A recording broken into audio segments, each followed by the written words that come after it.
What did you do at KCMO radio station in Kansas City?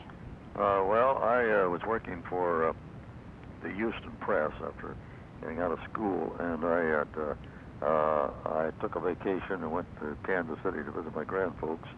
And while there, I read that a new radio station was going to come on the air. And I'd always kind of thought of Kansas City as a great metropolis. I'd come from that part of the world. And so I kind of wanted to get back, and I went to the radio station and told them I was a radio announcer. And they believed me and hired me, and I was put in charge of news and sports. No kidding. And I was, in fact, the only one in news and sports.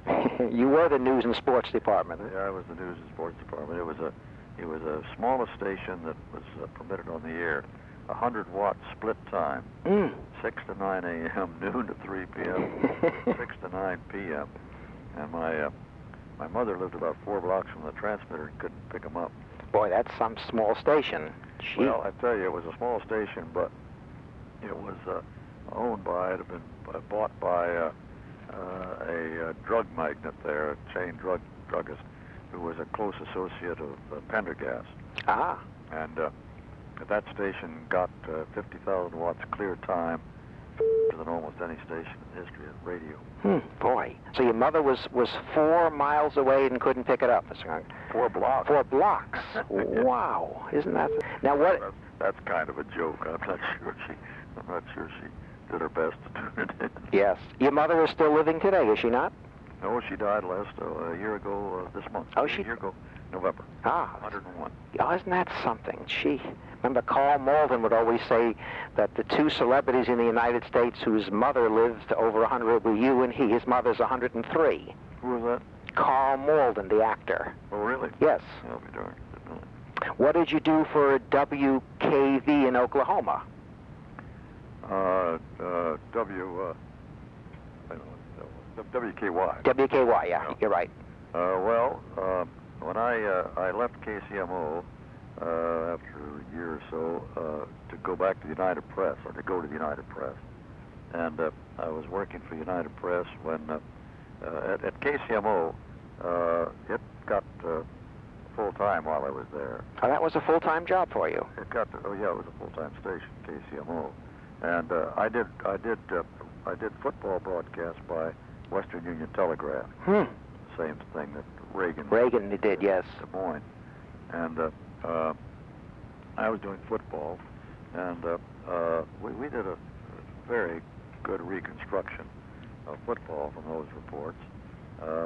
So good that the FCC asked that we do double the number of credits to Western Union in our broadcast. And at any rate, I did that just for a year with them. And then I went to the United Press. I never was really convinced that radio was here to stay as a news medium. Yes. And I didn't really want to do sports the rest of my life. I wanted to do news, and it just seemed kind of slop to me.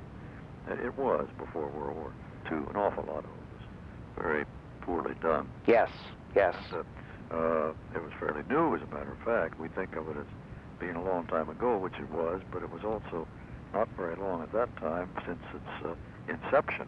We're talking about mid-30s. It was just mid-20s when radio news really kind of began to be widely listened to. Sure. It's only 10 years or so old. That's right. And so, at any rate, I was working for United Press when WKY in Oklahoma City, a daily Oklahoma Times station, got the first time got rights to broadcast University of Oklahoma football games live, and they'd heard of my broadcast in Kansas City and came to me, and I really didn't want to do it that much, but when they asked how much I wanted, why I gave them a fast 3 times my UP salary. They said, well, that was all right. Yeah. So, I decided that maybe it was something I ought to do. Yeah, that did the trick, huh? Yeah. So I did that 1 year, and then again felt well. Actually, I at that time went into the airline publicity business. I joined Braniff Airways for a year. What'd you do with them? Now, that's something my notes don't show at all. What did you do for Braniff? Well, I was hired to be the publicity agent for the line, the publicity manager for the line, and but the day I was hired, they abolished my job. So I became a district traffic manager for the Braniff, again back in Kansas City. Boy, isn't that something? It was a fascinating job. I enjoyed it immensely for a year, but then the war was coming on. It was 1938, and I just decided it was time for me to get back into journalism, where I wanted to be and stay there. So I managed to get the United Press to hire me back, and I spent 11 happy years there.